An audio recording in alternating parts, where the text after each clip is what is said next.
our next speaker is somebody who's carved out a niche in the research community and done something. If you remember, John Newman said we need to have people become less broadly expert and more refined experts on specific areas, and Pam McEwen-Brown became an expert on the limousine, and she's sort of the go-to resource for information on the limo. And if you dig, you'll find stuff that's very strange or worth exploring, and she's going to talk to us today about some of the stuff that she has found in her years of research on the limo. And without further ado, I'd like to welcome Pam McEwen-Brown.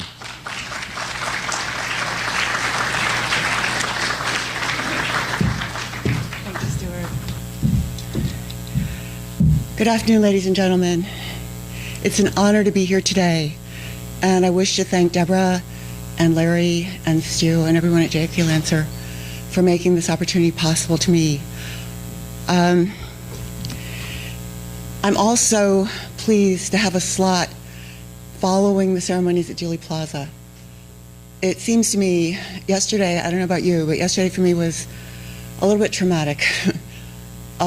Watching the same old disinformation be spun again, the next generation. Listening to Jeff Morley talk last night brought me back to center and made me realize how much hope there is. And perhaps that's what we can look at now. Up. Okay, this way. Is that better? Okay.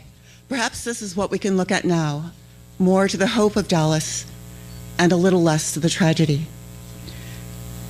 I wish to dedicate my presentation to my advanced placement English teacher in high school in Fairfield, Connecticut.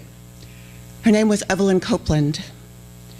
She was an outrageous and brilliant woman, and we were just terrified to be on the other end of an accusative look of hers. It's because of her mentoring that I'm able to think clearly and to spell correctly. This photograph is from our reunion in Southbury, Connecticut in 2011 of all of our advanced placement classes. Evelyn Copeland passed away this summer. She was of the same generation as JFK. It is such an honor to me that I can consider myself an Evelyn Copeland scholar. It's one of the most gratifying parts of my life. I wish also to thank my friend and long-term research associate, Brad Back. He's written a couple of books. He wanted me to mention Zapruder Unaltered. He's kind of an unorthodox researcher. He's also a terrific editor, and because of him, my presentation is in a far more coherent state than it otherwise would be. I would also like to thank Julie Ferguson Rogers. She found me on the internet after I'd published a memo that I'm going to talk about that her grandfather wrote. And she's kept me in the loop and brought me into her family. And her grandmother, Catherine, and she have given me invaluable insights into the life of Ron Ferguson and his travels with 100X. And last but not least, I'd like to thank my husband, Donner Brown, who has fearlessly slugged through all the research issues with me for almost 16 years. And since I can't stop talking about the limo, you can imagine what that's like at home. So Mr. Brown, he's in the back. He's going to be running the audiovisual for me so that I can concentrate on what I'm saying.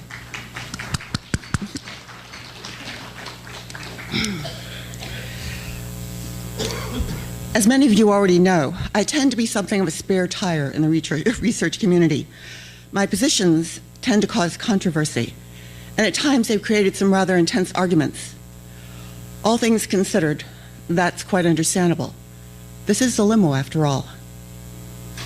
I would like to give you a bit of background as to how and why I found myself more or less obsessed with the limo and finding answers to what really happened on November 22nd, 1963. Some of you are aware that I'm also a flute player. I don't often talk about that in the research community, but it was something that I thought about quite a lot as a child while President Kennedy was alive. In fact, I thought I played a magic flute. It seemed when I played, wonderful things happened. Unexpected things took place. Then in 1961, my father nearly died by his own hand. I decided I must have been mistaken. I put the flute down for 10 years. During that time, I saw JFK at the 1961 Army-Navy game in Philadelphia. 2 years later, he was dead. In 1968, I saw Robert Kennedy up close at a San Francisco motorcade coming down Montgomery Street.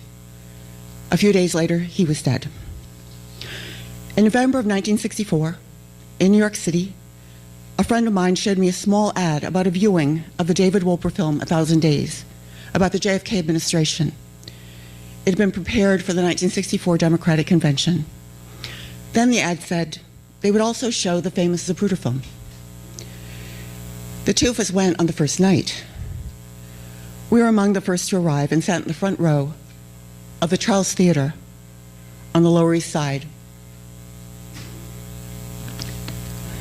1,000 Days was in black and white. There was a brief moment of silence, and the screen went dark. And then the colored Zapruder film began to roll. The film was very clear. The limo turned the corner and seemed to swallow up the screen. In one moment, JFK was vibrant and alive. In the next, he was dead. Debris seemed to fly to the rear. Jackie pushed his head down and climbed out away from the shots. It was in this exquisite limousine that this tragedy had taken place. I was shocked. I felt that I'd actually been there. I wept as the full horror of the events made its way home in my mind. When I tried to sleep that night, I had nightmares, and I woke up in a panic. I never bothered to rush to the National Archives to view copies of the Zapruder, because I had seen it for myself firsthand and on a movie screen. It had made an indelible impression. I did not realize until much later that the film was not supposed to have been available to the public. Therefore, I had no significance, I had no understanding of the significance of what I had just viewed. But for anyone tempted to believe the official disinformation that the Zapruder films were always kept under lock and key and not seen by the public except at the National Archives, I'm a witness to that being false. This is the first piece of disinfo I will discuss today. And what do I mean by disinfo? This is my rule of thumb. First of all, I don't believe everything I hear. In fact, I don't believe anything I hear. I weigh and evaluate, I test. Secondly, I ask myself, does this make sense? Does the magic bullet make sense? No. If I find myself with a queasy feeling, that's a red flag. The other question I ask myself is, am I going around in circles with this piece of information, or am I moving forward? Please just keep these things in mind as we move forward. Some years later, my conscience called on me. I felt that it was my duty as a citizen to focus on one small part of the assassination and share it with my fellow citizens, as JFK had asked us to do. Nobody was talking about or interested in the limo, and I could think of nothing else because of this viewing. I wrote to the archives, and I asked them for copies of everything they had on the limo. By mistake, I was sent a memo from Vaughn Ferguson, Ford Motor Company liaison to the White House garage. I did not know at this time that the document was still being officially suppressed, but I did know that it was unique. For the first time, there appeared to be some clarity as to just what had happened to the limousine after the assassination.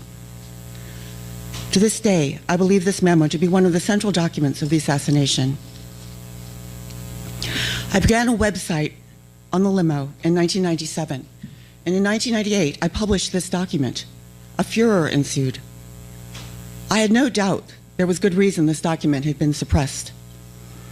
I hope you will come to agree with me that it's dangerous because it goes against the disinfo being deliberately propagated about the limousine. We all know the basic timeline of the limousine on November 22nd, 1963. Elm Street, Parkland Hospital, Love Field, Andrews Air Force Base, and the White House garage. Let us, however, take a fresh walk through this timeline. Ask yourself if some of these statements you may have taken for granted make sense. Ask yourself whether the information is actual information, disinformation, which is deliberate false information, or misinformation. Somebody just made a mistake. Is it even possible that there was a disinfo campaign that involved the limousine? I think the answers I have found might surprise you. The intrepid Vaughn Ferguson was assigned to the Ford Motor Company, by the Ford Motor Company, to the presidential limousine. Here he is. He's on the driver's side retractable step. That photograph was taken at the delivery of 100X to the White House garage in June of 1961. Vaughn Ferguson went on just about every trip 100X went on. However, to his surprise, he was asked to remain in D.C. for the Texas trip under the pretext of putting together the cars for the Army-Navy game the following weekend. Perhaps someone had already sized Mr. Ferguson up as somebody who could be just a little bit nosy. At any rate, making sure the limo left D.C. without him was one less problem for the Secret Service. And ironically, so I've heard, Chief Raleigh happened to be a friend of LBJ's.